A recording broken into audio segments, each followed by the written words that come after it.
Welcome back to the deep dive. We're here again to, cut through the noise and get to some really impactful ideas. That's the goal.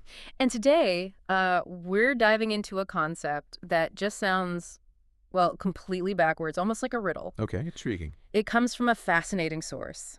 Excerpts from The Art of Strategic Retreat. And the core idea we want to unpack. Surrender to win. Wow. Okay.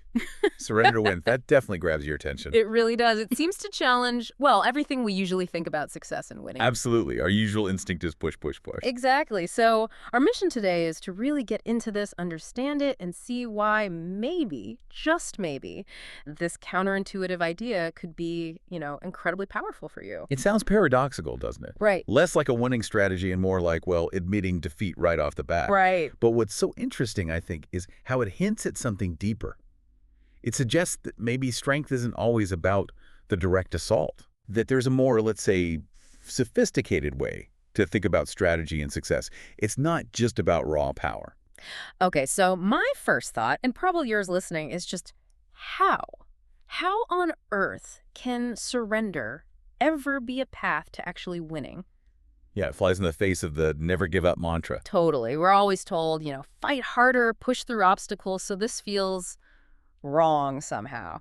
So for all of us trying to get our heads around this, what's the fundamental principle here? What does the art of strategic retreat actually say? Give us the core message. Well, the source distills it down to something remarkably clear, actually. It's, if you're weaker, step back, wait, and strike later. Okay. If you're weaker, step back, wait, and strike later. Yeah. Simple, but wow, a lot packed in there. Exactly. That one sentence really holds the key. It's not about, emotionally throwing in the towel on your main goal. Right. It's presented as a very calculated, rational decision.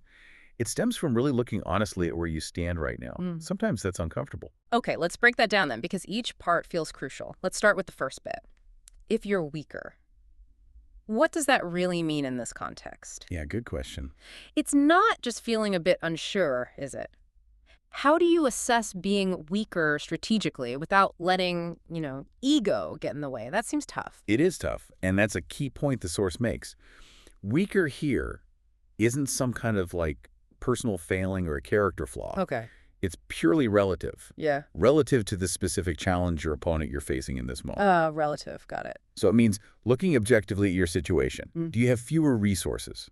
Maybe less money, fewer people, not enough information right now. Or are you in a poor tactical position? Like your current approach just isn't working, or the market conditions are really against you.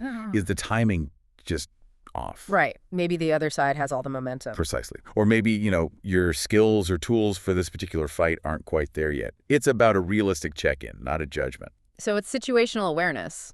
Exactly. It stops you from charging into a fight you're almost certain to lose right now, burning through resources you'll need later. And yes, the ego. That's often the biggest hurdle. It takes real discipline to say, okay, not now, instead of feeling like you have to engage. That reframes it completely. It's not admitting defeat, it's making a smart assessment of the current battlefield. Less personal, more strategic. Perfectly put. So, okay, you've done that hard assessment.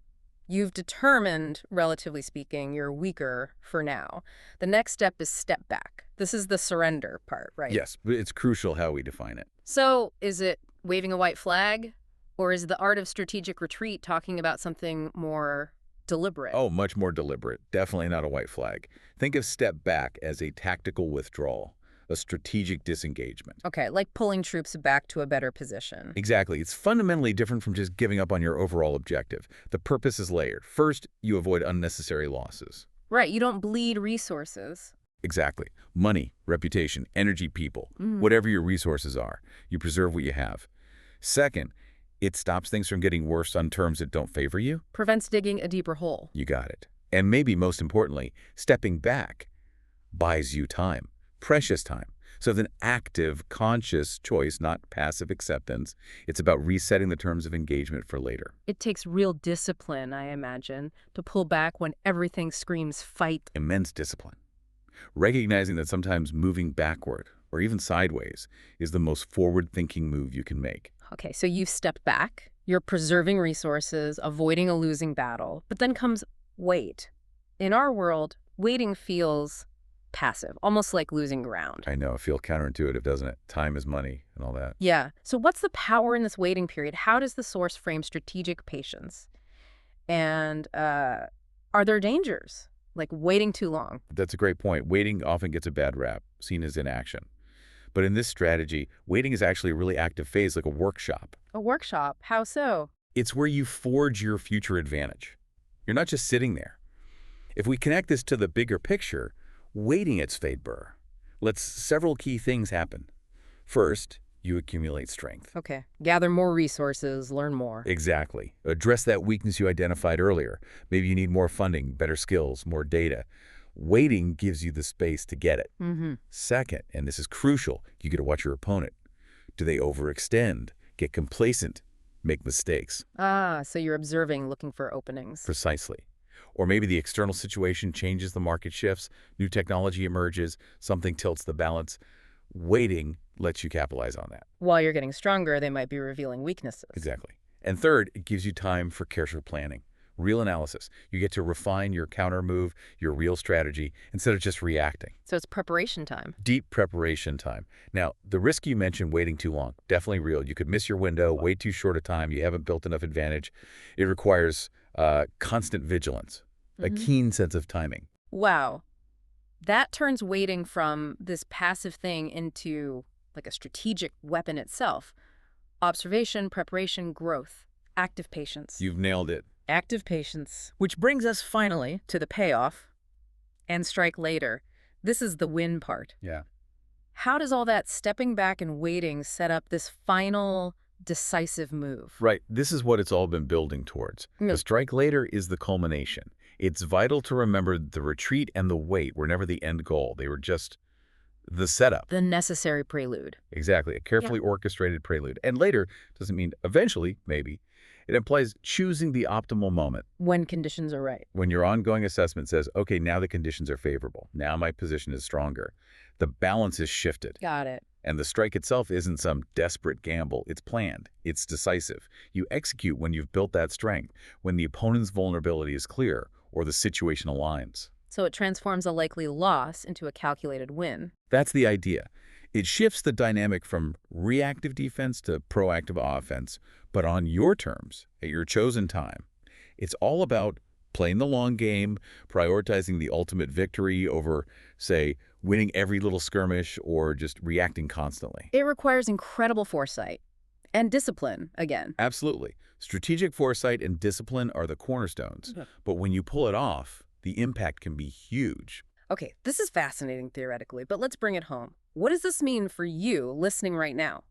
Beyond big battles or business takeovers, how can this principle, if you're weaker, step back, wait, and strike later, actually apply in, say, our daily lives, professional challenges, even personal stuff? That's the really exciting part, isn't it? Because the underlying dynamics, assessing strength, timing, choosing your battles, they're universal. Okay, give me an example, like at work. Sure. Think about a tough project.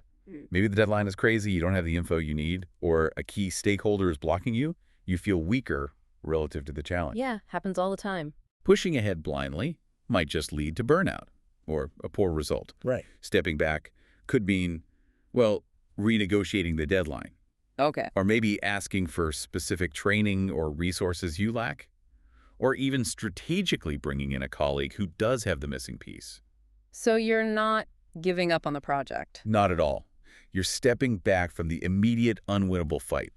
The waiting is then used to get that training, gather data, build that alliance. Then you strike later with a much stronger plan, a better presentation, a solution that actually works. You win. That makes perfect sense. I can see that. And I was thinking about personal goals too, like trying to learn a new language or instrument. Yeah. Sometimes you jump in too deep, try the advanced stuff too soon, and just get completely overwhelmed and maybe quit. Happens a lot. Could stepping back, maybe going back to really nail the basics, even though it feels like regression, actually be the fastest way to get really good later on? Absolutely. That's a perfect example. And here's where it gets really interesting for me. That initial surrender, admitting, okay, I'm not ready for chapter 10, I need to go back to chapter 2. That feels like failure, but it might be the smartest strategic move toward mastery. Precisely. It requires that mindset shift you mentioned, Right. and that's why this whole concept feels so Counterintuitive at first. Yeah. It takes real courage not to fight when you feel pressured to, or when your ego wants you to prove something. And it takes wisdom to know when that's the right call. Our culture loves the charge ahead narrative. It does. Relentless forward motion. This strategy offers something more nuanced, doesn't it? Yeah. Calculated patience. It suggests real strength isn't just brute force. It's about choosing your battles. Choosing your battles, choosing your timing, choosing the conditions, maximizing your odds of ultimate success, not just immediate confrontation. Which, makes you ask, how do we define strength? How do we define victory? Is it always about winning this fight right now? Yeah. Or is it about achieving the bigger goal, even if the path isn't straight? This teaches that sometimes the detour is the path. Wow. That's a lot to chew on. This has been a really eye-opening deep dive into the art of strategic retreat. It hammers home that surrender to win isn't weakness. Not at all.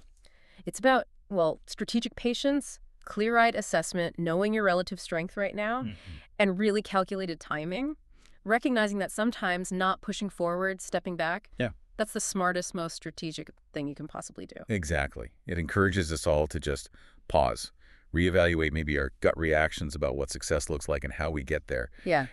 And maybe leave you with this thought. Okay. What if the truest form of strength isn't always that headlong charge? What if it's actually knowing, with wisdom, when to pull back strategically, prepare really thoroughly, and then choose your perfect moment to act? Maybe think about areas in your own life, your work, where embracing that paradox, where a temporary step back could actually open the door to a much bigger, maybe unexpected success down the road, something a head-on collision would have just shattered.